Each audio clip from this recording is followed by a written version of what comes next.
Earlier this week, Will Norman, London's Walking and Cycling Commissioner, said something that shouldn't be at all controversial, and that, in truth, isn't even very original. According to Norman, London's cyclists are too white, male and middle-aged. This is backed up by evidence. While 41% of London's population is black or from an ethnic minority, only 15% of cyclists are, according to Transport for London figures. Moreover, only 27% of London cyclists are women.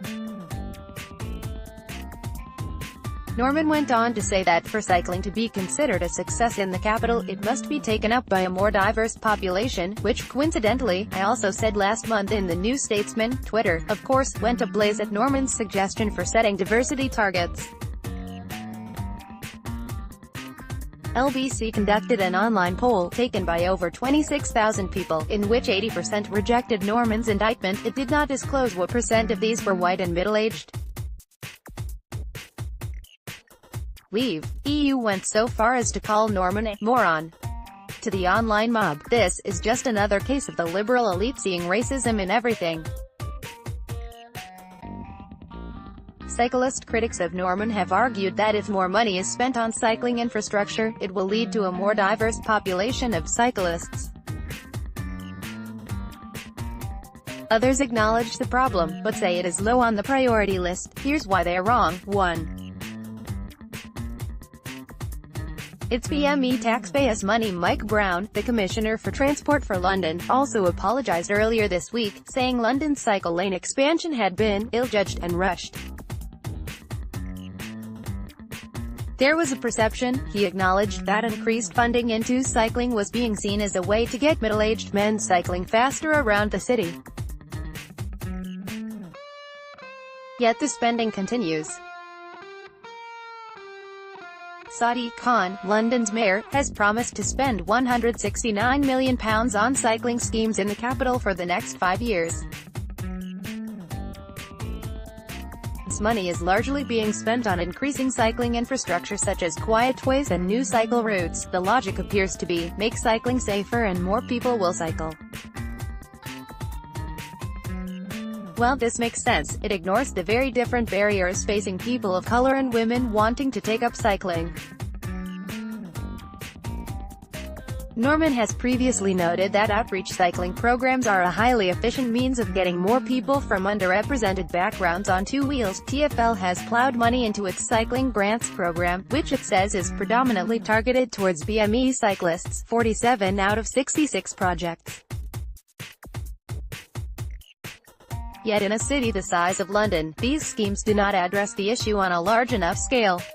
2/5 of Londoners are BME. If so much of the taxpayers' money is going to be spent on cycling, surely it should be effectively targeted, too. More spending does not equal more inclusivity. Hackney is the only London borough in which more people cycle to work than drive. Its success has been attributed to the borough's engagement with schools, free cycling training to all residents, a 20 mph speed limit on residential roads and reducing car traffic on main roads. Yet even in Hackney, where 36% of residents are white, a 2016 survey found that a whopping 82% of cyclists are white.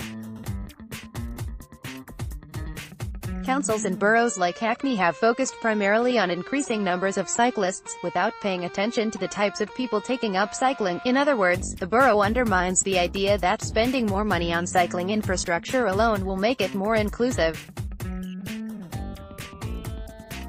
3. London needs more cyclists. London's rail, tube and road networks are under pressure.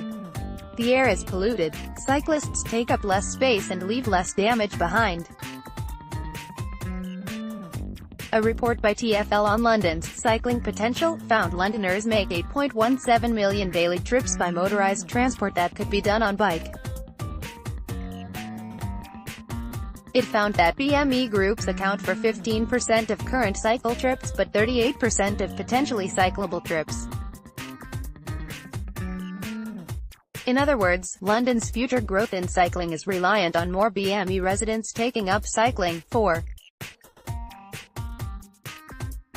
Cycle share schemes may not be the answer. Boris bike docking stations are funded in part by individual councils.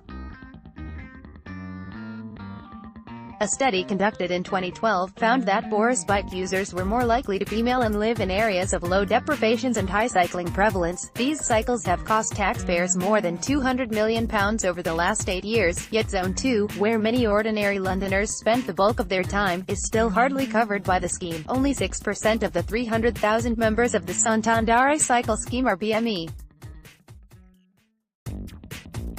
New dockless bike schemes such as Mobike and OFO, costing the taxpayer nothing, have appeared in boroughs not yet serviced by Santander cycles such as Hounslow, which is 49% BME. However, a recent equality assessment by Brent Council found that dockless bikes would disproportionately benefit white residents, for the simple reason that white people are more likely to cycle, and therefore more likely to take advantage of the scheme. As Dr. Rebecca Steinbach told me previously, increasing infrastructure, while a necessary precursor, in of itself won't shift the culture.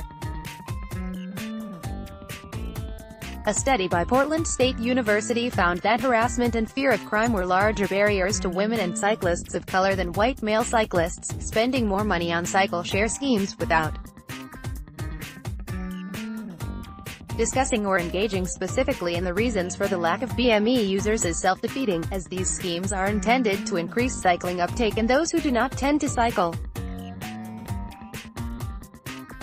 Yet for these schemes to work, and for cycling to become mainstream, a far more nuanced conversation on cultural diversity and integration must be engaged in by the public and transport officials. 5.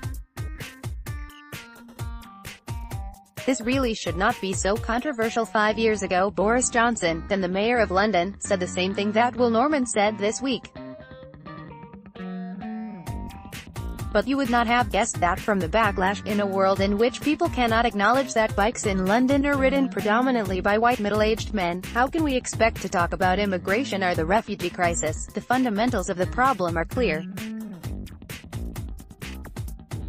Only 2% of journeys made in the capital are done by bike.